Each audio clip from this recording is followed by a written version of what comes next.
ছেলেবেলা থেকেই আমাদের জেনারেশনের ছেলে মেয়েদের মধ্যে প্রায় প্রত্যেকেরই পরীক্ষা শেষ হলে নিয়ম মাফিক কয়েকটা জায়গায় ঘুরতে যাওয়া হতো, যেমন দীঘা, পুরী, দার্জিলিং আর মামার বাড়ি।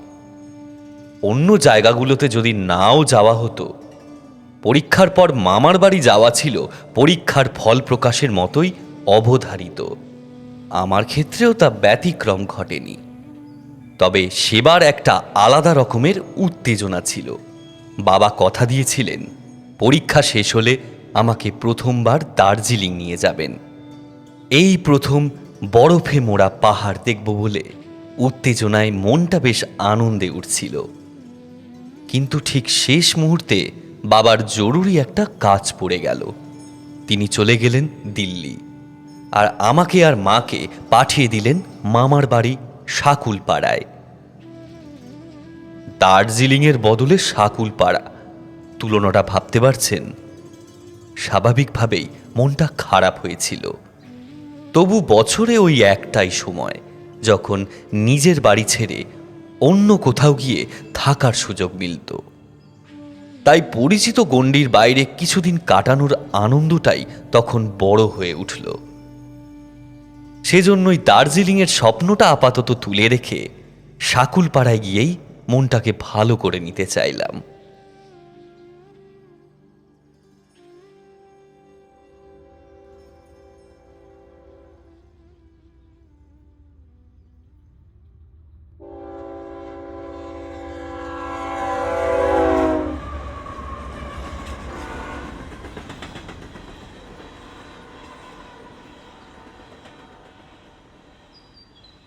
সময়টা ছিল শীতকাল। শাকুলপাড়ায় সে বছর শীত যেন ভীষণভাবে হানা দিয়েছিল। চারিদিক কুয়াশার চাদরে ঢাকা থাকত। সকালবেলা রোদ উঠলেও তার তেজ ছিল নরম আর অলস। সন্ধ্যা নামার সঙ্গে সঙ্গে শীত আরও চেপে বসত। শীতের চাপে ঘুম সহজে আসত না, আর একবার ঘুম এলে সহজে সেই ঘুম ভাঙত না।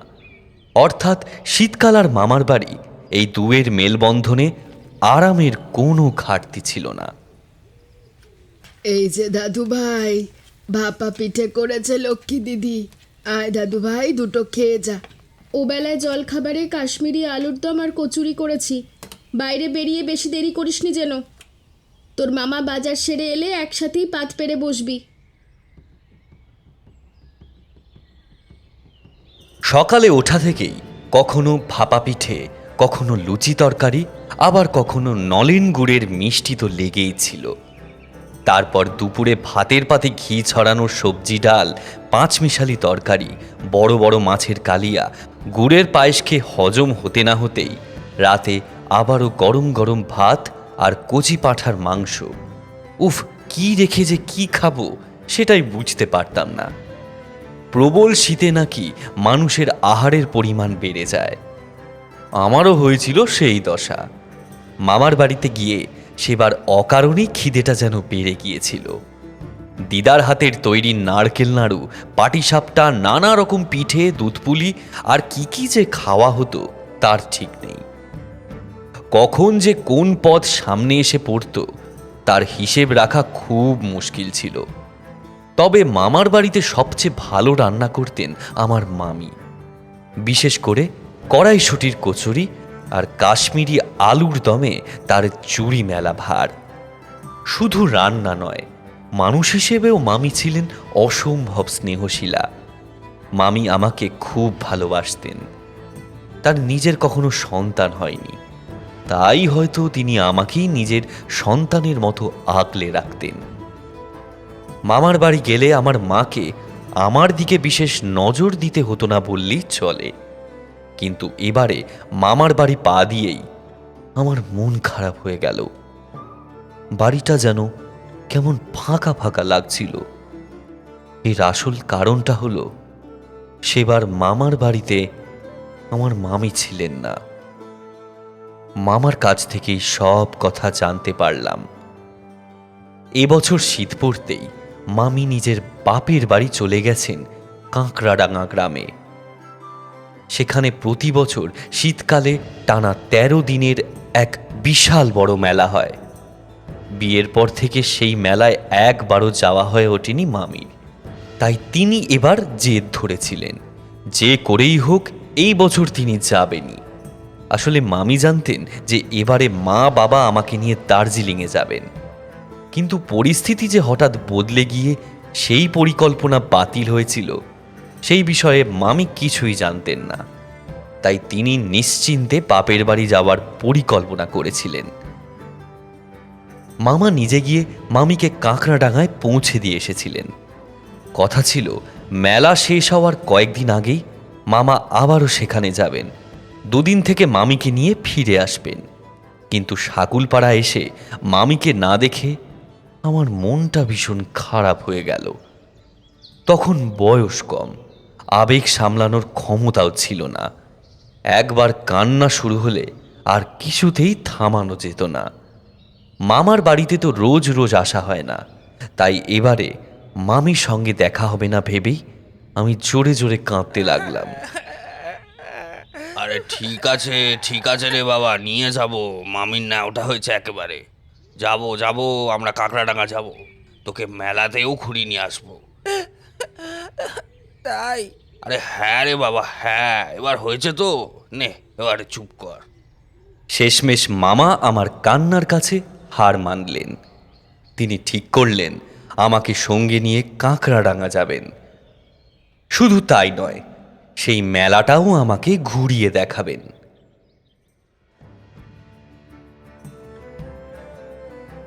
পরের দিন ভোর হতেই বাক্স প্যাটেরা গুছিয়ে নিয়ে মামা আমাকে প্রায় বগল দাবা করেই বেরিয়ে পড়লেন। শীতের সকালে উঠোন জুড়ে তখনও কুয়াশা লেগে আছে। নিঃশ্বাস ফেললেই মুখ থেকে ধোঁয়া বেরোচ্ছে। তবু মনে মনে একটা আলাদা উত্তেজনা ছিল। মামার বাড়ি আমি তার আগে কোনোদিনই দেখিনি, তাই মনে মনে বেশ আনন্দই হচ্ছিল। কাঁকড়াডাঙ্গা গ্রামের অবস্থান শাকুলপাড়া থেকে বেশ অনেকটা দূরে। সেখানে যাওয়ার জন্য সকালে একটাই বাস মেলে, সেই বাসটাই ধরলাম আমরা।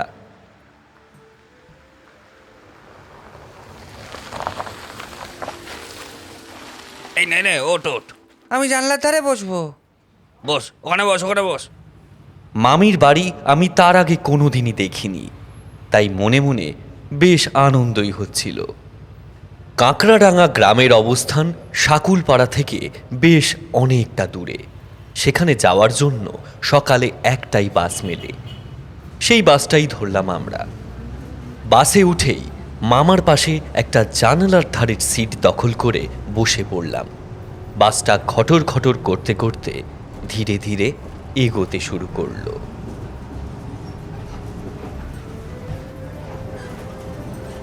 জানালার বাইরে গিয়ে দেখা যাচ্ছিল শীতের এক মনোরম সকালের ছবি। গ্রাম্য পথটা যেন সাদা ধোঁয়ায় ঢেকে গিয়েছিল। মাঠের ওপর নেমে এসেছিল ঘন কুয়াশা।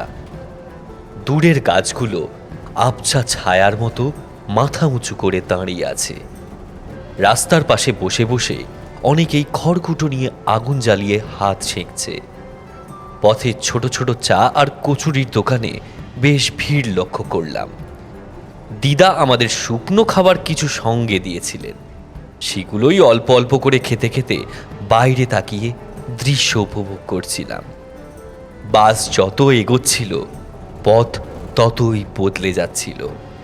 কাঁচা রাস্তা, খালের ওপর ছোট সেতু, ধানের জমির আল ধরে হেঁটে যাওয়া মানুষ, সব কিছু দেখতে দেখতে আমরা প্রায় 2 ঘন্টার পথ কাটিয়ে পৌঁছে গেলাম কাঁকড়াডাঙ্গা গ্রামে।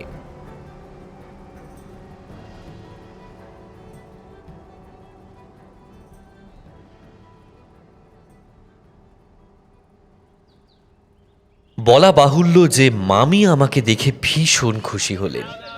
তিনি ভাবতেই পারেননি যে আমি মামার সঙ্গে এখানে চলে আসব। আমাকে জড়িয়ে ধরে বারবার আদর করতে লাগলেন। মামির বাড়িতে মামির মা, বাবা, ভাই, দাদা, বৌদি সকলেই অসম্ভব খুশি হলেন। আমরা পৌঁছতেই মামির বাড়িটা যেন হঠাৎ করে আরও প্রাণবন্ত হয়ে উঠল। সবাই মিলে আমাকে আর মামাকে ঘিরে আনন্দ হইচই শুরু করে দিল।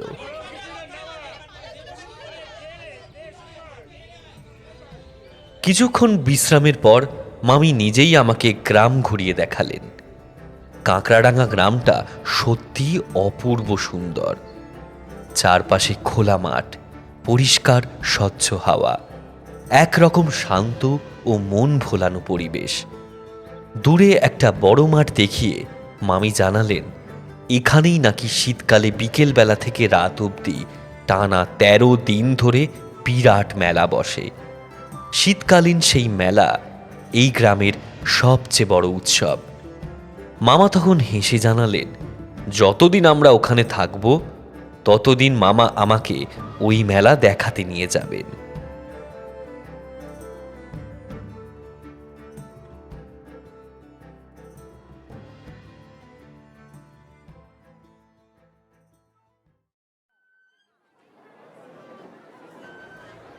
কথা মতো সেদিন সন্ধ্যাবেলায় আমরা সবাই মিলে মেলায় গেলাম।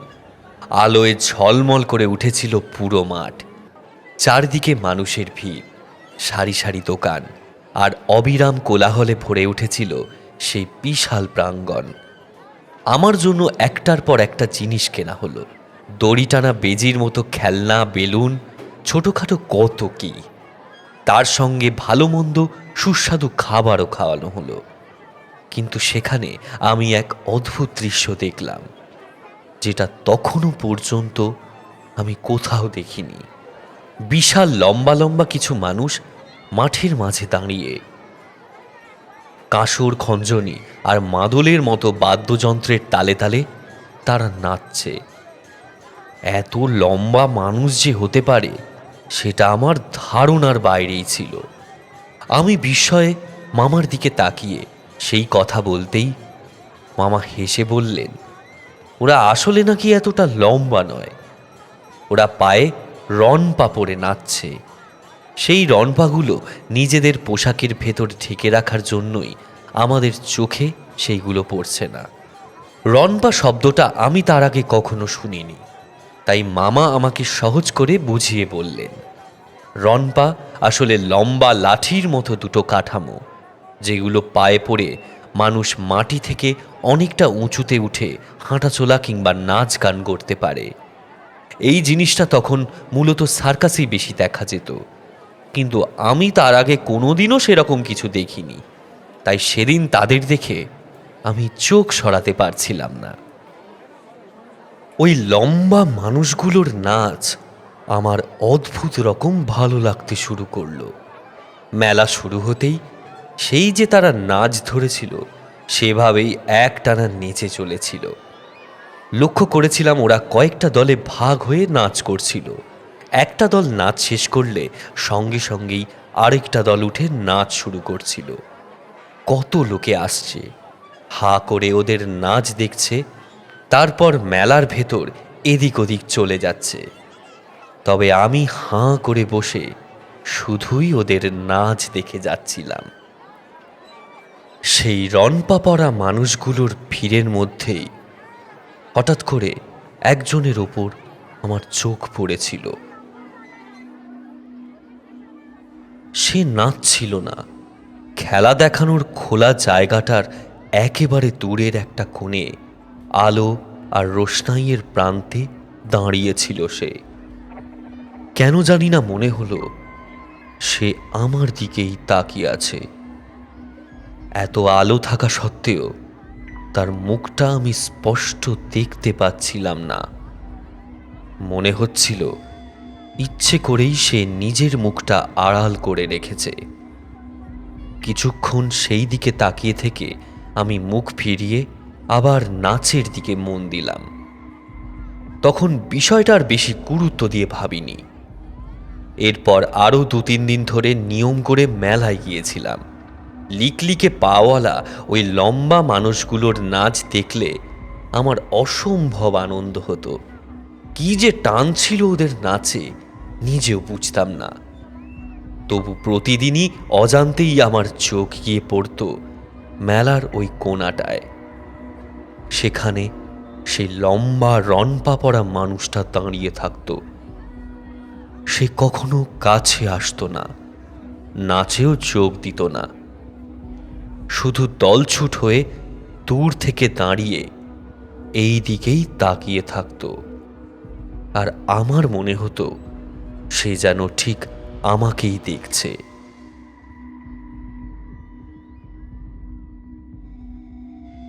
বাড়িতে এই কথাটা আমি কাউকে বলিনি, কিন্তু এখন অতীতে ফিরে তাকালে মনে হয় যদি তখন কথাটা বলে দিতাম, তাহলে মেলার পঞ্চম দিনে আমার সঙ্গে যে ঘটনাটা ঘটে গিয়েছিল সেটা আর ঘটতো না।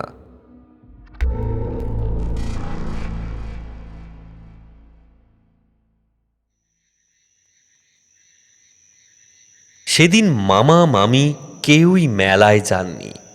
আমি জেদ ধরায় বাড়ির কাজের লোক হারুকে কিছু টাকা দিয়ে আমার সঙ্গে পাঠিয়ে দেওয়া হলো। হারু, এই নে একটা টাকা রাখ, ওকে দুদণ্ড মেলায় ঘুরিয়ে নিয়ে আসতে পারবি? আগে কথা কোনো চিন্তা করবেন না। একটু দেখে শুনে যাস ভাব, চোখ কান খোলা রাখিস, দেখিস হাত ছাড়া হয়ে এদিক ওদিক না চলে যায়। যা বাঁদর ছেলে। না না, খোকা বাবু খুব ভালো ছেলে, কথা নিশ্চিন্তে ঘুম দিন গে।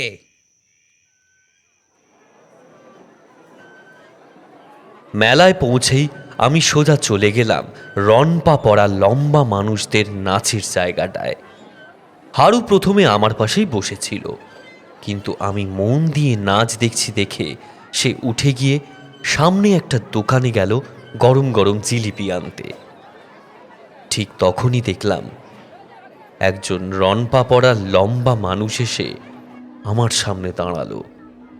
আমি তখন এতটাই ছোট ছিলাম যে তার মুখটা দেখতে গিয়ে আমার ঘাড় একেবারে পেছন দিকে বেঁকাতে হলো। কিন্তু সেই লোকটার মুখটা দেখেই আমি ভীষণ চমকে গেলাম। রনপা পড়া নাচের মানুষগুলো কেউই মুখে রং মাখত না, কিন্তু এই লোকটার মুখে অদ্ভুত রকমের লাল আর কালো রং লাগানো ছিল। তার চোখ দুটো অস্বাভাবিক বড় আর গোল, এতটাই যে চোখের মণিগুলো অদ্ভুতভাবে ছোট লাগছিল। ঠোঁট ভীষণ সরু, সামনের কটা দাঁত একটু উঁচু, চুলগুলো কোঁচকা কোঁচকা, অনেকটা সেই বইয়ে দেখা আফ্রিকানদের মতো। কেন জানি না, ওকে দেখে আমার বুকটা হঠাৎই কেঁপে উঠল। সে আমার দিকে তাকিয়ে হেসে বলল, খোকা বাবু, এই নাচ দেখতে খুব ভালোবাসো তাই না? আমি কোনো উত্তর দিলাম না। আমার মনে হলো এই লোকটাই এতদিন ধরে দূর থেকে দাঁড়িয়ে দাঁড়িয়ে এই দিকে তাকিয়ে থাকতো আর আমাকে দেখত। এবারে সেই লোকটা নিজের ডান হাতের লিকলিকে আঙুল নিজের ঠোঁটে রেখে আমায় চুপ করতে ইশারা করল আর বাঁ হাত নেড়ে আমাকে কাছে ডাকল। প্রথমে আমি উঠে দাঁড়ালাম না, তারপর সেই লোকটা আমায় একটা চকচকে প্যাকেটে মোড়া কিছু একটা দেখিয়ে আবারও ডাকল। প্যাকেটে কি আছে বুঝতে না পারলেও কিন্তু সেটার প্রতি অসম্ভব আগ্রহ অনুভব করেছিলাম। একবার হারুর দিকে তাকালাম, দেখলাম সে দিব্যি অন্য লোকজনের সঙ্গে গল্প করতে করতে জিলিপি খাচ্ছে। আমার দিকে তার কোনো খেয়ালই নেই। আমি চুপি চুপি উঠে দাঁড়ালাম। লোকটা তখনই হেসে একদিকে এগিয়ে গেল। আমিও তার পিছনে পিছনে এগোতে লাগলাম।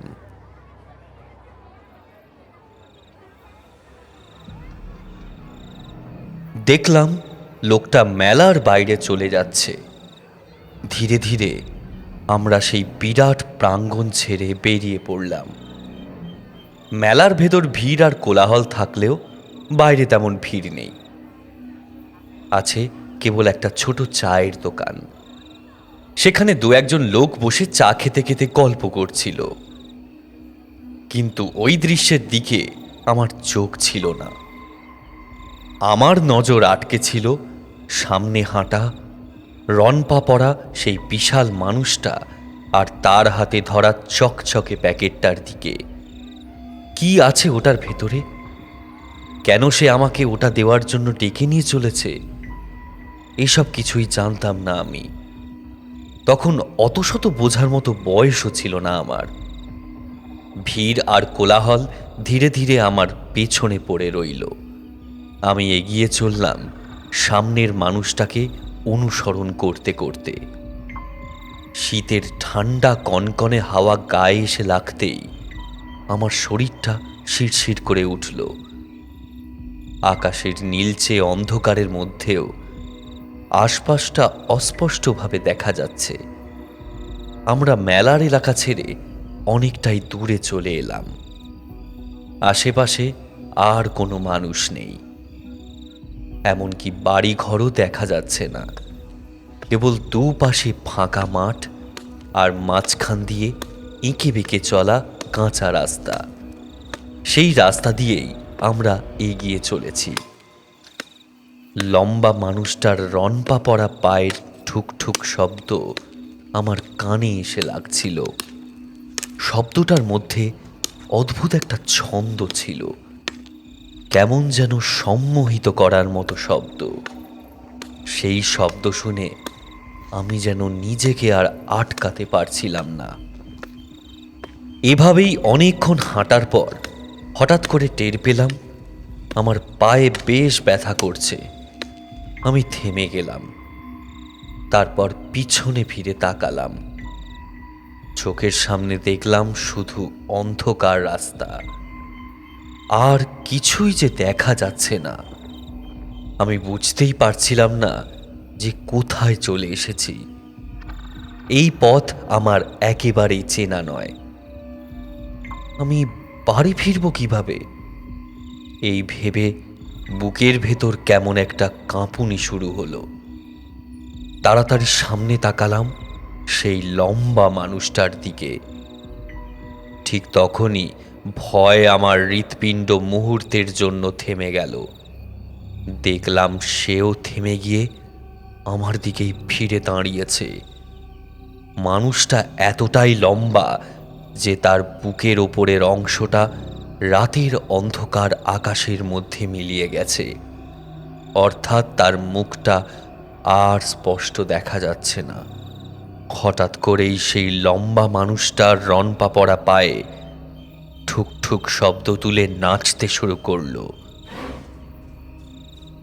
লম্বা লিকলিকে চেহারা ও হাত পা নিয়ে সে অস্বাভাবিক ভঙ্গিতে নাচতে নাচতে সেই অন্ধকার রাস্তার উপর ঘুরে বেড়াতে লাগলো।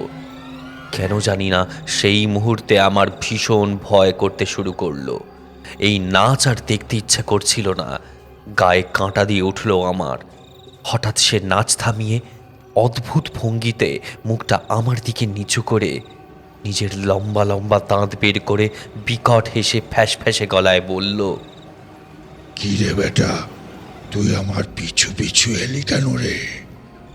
আমি কিছু বলার আগেই সে খ্যাক খ্যাক করে হেসে আবারও বলল, ও, এবার মনে পড়েছে, আমি তো খোকা বাবুকেই ডেকেছিলাম এটা দেব বলে।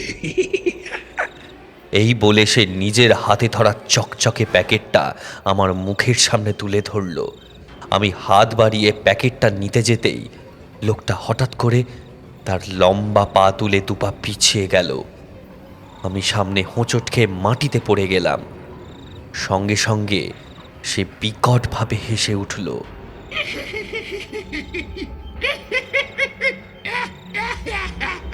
আমার ভেতর তখন একটা জেদ চেপে বসেছে। আমি উঠে দাঁড়িয়ে আবার তার দিকে এগোলাম। আবারও সে দু পা পিছিয়ে গেল। আমি আবার পড়ে গেলাম। এভাবে যতবার প্যাকেটটা ধরতে যাচ্ছি সে ততবার পিছিয়ে যাচ্ছে, আর আমি মাটিতে মুখ থুবড়ে পড়ছি।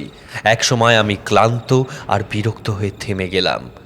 তখন সে আবার হেসে বলল, খোকা বাবুর রাগ হয়েছে বুঝি? আচ্ছা, এই নে, এই নে। এই বলে সে প্যাকেটটা আমার দিকে ছুঁড়ে দিল। চোখ জলজল করে উঠল আমার। আমি ছুটে গিয়ে প্যাকেটটা ধরতে যেতেই সে হঠাৎ অসম্ভব শক্ত করে আমার হাত চেপে ধরল। চিৎকার করে উঠলাম আমি। শুধু ব্যথা নয়, আমার হাতটা যেন চলে যাচ্ছে। যন্ত্রণায় আমি ছটফট করতে লাগলাম। লোকটা হাসতে হাসতে আমায় ছেড়ে দিতেই আমি দেখলাম আমার ডান হাতে 5টা লম্বা লম্বা আঙুলের বড় বড় দাগ। আমি ভয় পালাতে গেলাম, ঠিক তখনই আমার পায়ে ভীষণ জোরে কিছু একটা এসে লাগলো। আমিও মুখ থুবড়ে পড়লাম। দেখলাম আমার পায়ের কাছে পড়ে আছে দুটো রনপা। ভেবেছিলাম সেই লোকটা নিজের রনপা খুলে আমায় মেরেছে, কিন্তু সামনে তাকিয়ে যা দেখলাম তাতে আমার বুকের ভেতরটা হিম হয়ে গেল। হ্যাঁ, লোকটা তার রনপাগুলো খুলে ফেলেছে ঠিকই, কিন্তু লোকটার উচ্চতা 1 ইঞ্চিও কমেনি। সে এখনো ওই বড় বড় গাছগুলোর মাথা ছুঁই ছুঁই উচ্চতায় দাঁড়িয়ে আছে।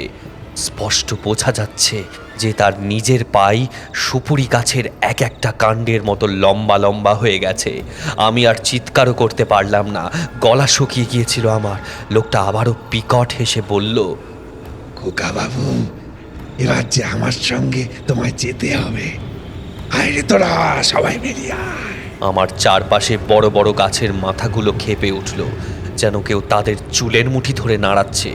আমার মনে হলো আমার চারিদিকে গাছের ডগায় ডগায় যেন অনেক রনপা পড়া মূর্তি দাঁড়িয়ে আছে। একটু পরেই বুঝতে পারলাম সেটা আমার মনের ভুল নয়, সত্যি কারা যেন দাঁড়িয়েছিল বটে। এখন তারাও লম্বা লম্বা কালো কালো পোড়া বাঁশের মতো পা ফেলে এগিয়ে আসছে। তাদের মুখগুলো রাতের অন্ধকারে দেখা যাচ্ছে না, কেবল তাদের চোখ দুটো জল জল করছে। ভয় আড়ষ্ট হয়ে কোলে পড়া ইঁদুরের মতো আমি হাঁ করে সব দেখছি। হঠাৎই আমার পা ধরে সেই আগের মূর্তিটা আমায় শূন্যে তুলে ধরলো, তারপর বাকি মূর্তিগুলোর উদ্দেশ্যে বলল, অনেকদিন পর একটা ধরা গেছে রে বেটারা। চল, এটাকে নিয়ে গিয়ে ঝাল ছাড়িয়ে নুন মাখিয়ে ভালো করে সেকে খায়। চারদিকের মূর্তিগুলো কেমন যেন মহানন্দে নেচে উঠল। আমাকে ওইভাবে ঝুলিয়েই তারা সেই বড় বড় পা ফেলে রওনা দিল। চোখ দিয়ে জল গড়িয়ে পড়ছিল আমার, মুখে আওয়াজ বেরোচ্ছে না, হাত পা নাড়াতে পারছি না, মাথায় রক্ত উঠে গোটা শরীরটা যেন অবসন্ন লাগছিল। মনে হচ্ছিল এই শেষ, আর কোনোদিন কাউকে দেখতে পাবো না। ঠিক তখনই পিছন দিক থেকে অনেক লোকের ছুটে আসার শব্দ পেলাম। সবার হাতে মশাল, তারা আমার নাম ধরে ডাকছে। শেষ শক্তিটুকু জড়ো করে আমি অতি কষ্টে চিৎকার করলাম। মুহূর্তের মধ্যেই হঠাৎ করে সেই রনপা পড়া দল আমাকে ছুঁড়ে ফেলে দিয়ে কোথায় যেন মিলিয়ে গেল, বুঝতেই পারলাম না।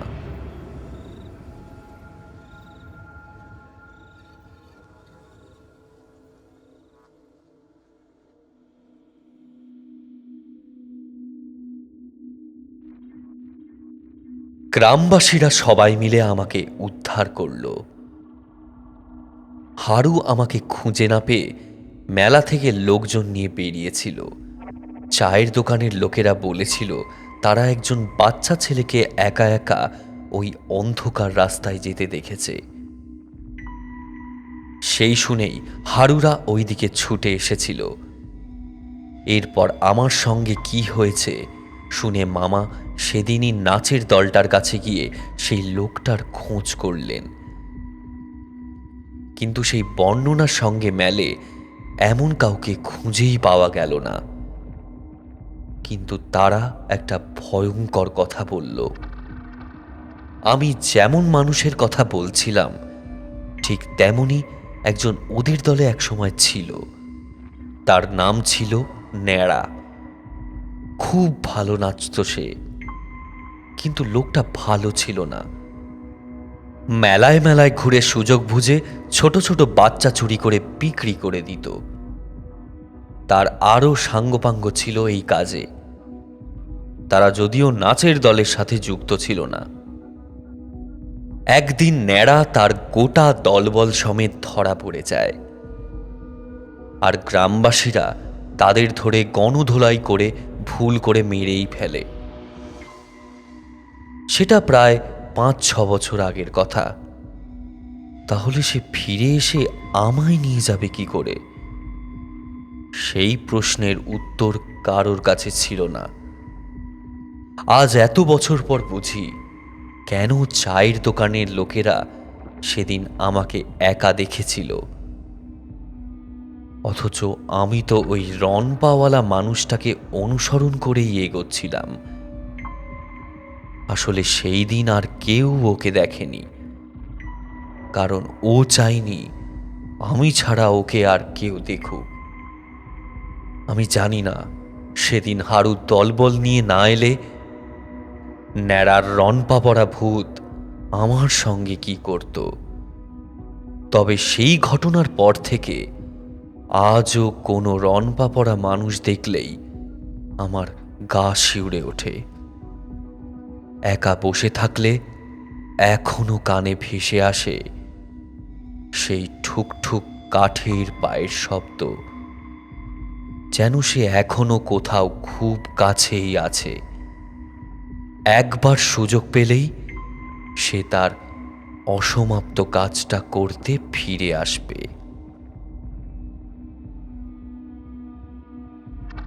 আপনারা শুনলেন অঙ্কিতা ঘোষের লেখা গ্রাম বাংলার ভূতের গল্প মেলার সেই লোকটা। অভিনয় ও গল্প পাঠে রয়েছি আমি প্রত্যয়। গল্পটা ভালো লাগলে ভিডিওটাকে হাইপ করে দেবেন এবং কমেন্ট করতে ভুলবেন না। আর আমাদের অন্য একটি চ্যানেলে বেড টাইম স্টোরিজ বাই 221 বে হ্যারিসন রোডে একটি নতুন ক্লাসিক গল্প এসেছে, রাজশেখর বসুর Shri Shri Siddheshwari limited. Link description এবং পিন কমেন্টে দেওয়া থাকলো। তাহলে দেখা হচ্ছে খুব তাড়াতাড়ি। শুনতে থাকুন 221 বি হ্যারিসন রোড, বাংলার ভূত বাংলার ভয়, উল্টোপাল্টা গল্প নয়। আমি প্রত্যয়, আর আমার সঙ্গে রয়েছে সুমিতেন্দ্র।